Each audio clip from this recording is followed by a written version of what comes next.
The Monte and the Pharaoh Show is brought to you by... Because wine is your second favorite four-letter word.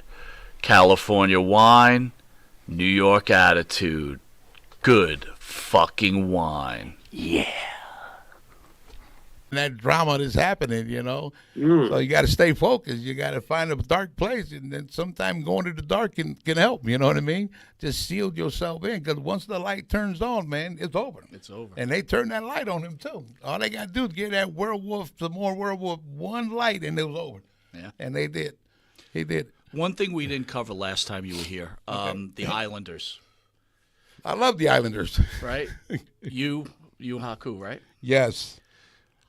Tell us a little bit about Haku, right? Haku's supposed to be probably the toughest guy he is in real life. First of all, what kind of person was he? And let me just tell you a quick story. When I was in the military, we went to see a wrestling match, and all the wrestlers were at a bar, and I saw Haku, and I wanted to buy him a beer, but I guess he wasn't in a mood. And I'm like, hey, thank you, whatever. And he looked at me, and I was never so scared for my life ever. But what kind of a human being is Haku? And can you, what about Haku? Haku is one of the greatest humble person you will ever meet. He has so much respect, and he's just so polite. And that's the part that people, those that know him probably see it. But there is some time where, there's so many stories with Haku, especially with me. So basically, I'm like that shit disturber when we were the Islanders, right? I like to tease wrestlers because I knew I had this monster behind me that, that no one's going to fuck with me because of Haku, So, and going to places with Haku, he already had a reputation, I guess, from Montreal, Canada, about him beating up 20 cops or whatever. See, these stories that I'm hearing from other people before we have tagged up before I tagged with Haku. And coming to the Islanders, I tell you what, that was actually when I became loose in the been loose meaning it feels great to be a bad guy. It feels great. Now the whole different side of me came out that I didn't know that I had. So it's almost like, wow, I could finally be me now. There's no more sympathy. I don't want no more fucking people crying for me. I'm ready to kick some ass and spit on some people and slap people around. I need to be tough now, But back then I was already tough because I was never scared at anyone anyways going to high school. Growing up from the ghetto and hood, you got to be strong, man. You got to learn how to be strong, survive. And becoming the heel, that was one of my best moment in wrestling was the Islanders. Because, now you're getting paid to be a troublemaker. This is awesome, right? Okay, but the good thing about it is I had a Haku on my side, so I was one of those shit disturbers. I would say, hey man, there's this gentleman named Brutus Beefcake, right? Some of you guys Jimmy's rolling right into that. The crybaby. Hold on, Jimmy. Tell. No, I got it because I was there. Okay, go ahead. Or tell TK first of all. Okay, come on, Jimmy. Go ahead, Jimmy. Fire away. All right, Tonga. Missy Beefcake is a good friend of the show. All right. Can you share the story of you and Haku taking exception to Brutus and basically? I'll let you tell everybody what happened. You have something, but I'm going to tell you my story that you can tell everyone your story. So we wrestled him and Greg the Hammer, the Dream Team, Johnny Valley, and I forgot where it was. We found out that because Haku doesn't hold back. When Haku's gonna hit you, let me know if I'm too close. If Haku's gonna hit you, you're gonna feel your soul. You're gonna feel not your heart, your soul. My soul? You're gonna feel your soul when Haku I'm hits out of you. here. Yeah.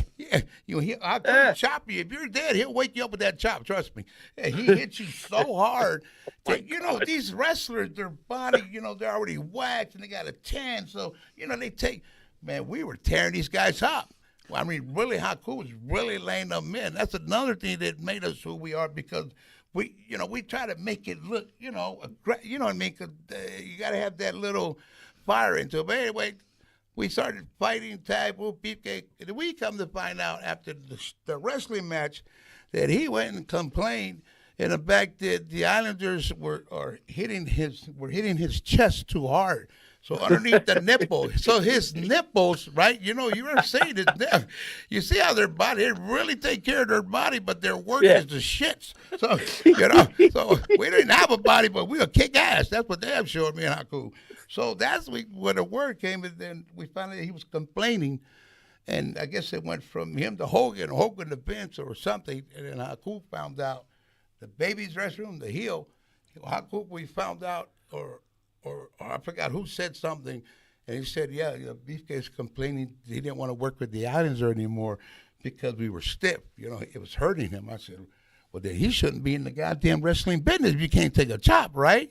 Now, he's new to the game. He's been, I don't know, maybe 6 months, but and then this is where Haku goes to the other side of the dressing room and then grabs him by the neck. Yeah, by the neck. I think he had him up like a midget with one hand, and then everyone it got really hectic in the back dressing room with the baby face where Haku was at. I think it was Pat Patterson. Someone said let him go. He didn't let him. He had him like this. He was off the ground, and then who else? Cheap Day Strongbow. I don't think anyone. Haku didn't listen to anyone, and then Vince came. Whatever. I think then Hogan came in, which is that's his brother or his best friend or whatever you want. Well, I don't know their relationship. Some people say they're brothers. No, yeah, but I heard they're really brothers. Then they're cousins. Then they were friends, or they're from. Out in Miami or Florida. Right. They're just the Barber, I don't know. Or whatever, But that was the story. That's my story, man. That's what I heard. So when they came in, Haku just let them No, down? I think it was Patterson tried, Jeep Chase tried. These are all the agent that came tried, but Vince tried, or I think Vince was there that came in. Where was Greg? Greg Valentine didn't jump in? I don't know. No, I don't. I don't think Greg didn't want to be nowhere near Haku. That's for damn sure. Shit. Greg. Tonga, how does Hogan get him to let go? Well, I heard that when Hogan came in is when he said, brother, just sort of tell him, whatever, and then I guess Haku just sort of dropped him like, if you have something to say, complain, you come tell us. But I think he's sort of upset because he went behind our back, right? Like some, right? Come on, man, right? Yeah, I mean, we really wanted to fuck you up. We would have, you we would have. Yeah, we would have. Haku just gave you a little. Yeah, we would have. He just gave you a little chop, Right. But because they were so much into the bodybuilding, the tanning, the waxing, so they know wrestling's entertainment. Hey, brother, easy. They said you're too stiff. I said. Hey, that's just the way we work. We like to work that way. Some wrestlers don't like some wrestlers don't work stiff, and some do. Well, we like it rough. Right. Right. Though, Jimmy, I was thinking to myself, like, when the boys get into it and someone gets their ass kicked, like like Adonis got beat up by Spivey or whatever else. I was thinking, like, anybody gets beat up by Haku, it doesn't matter. Like, no one's going to make fun of that. It's like, it's all good. No, you're good. You're good to go. We're good to go. We're fine. It's okay. Yeah, that's why me being a young kid, I loved it when I found out he's the toughest man in the wrestling business, and he'd take people's eyes and nose. I was happy. I could do anything I want, get away with it. There you go. Wow. And if I can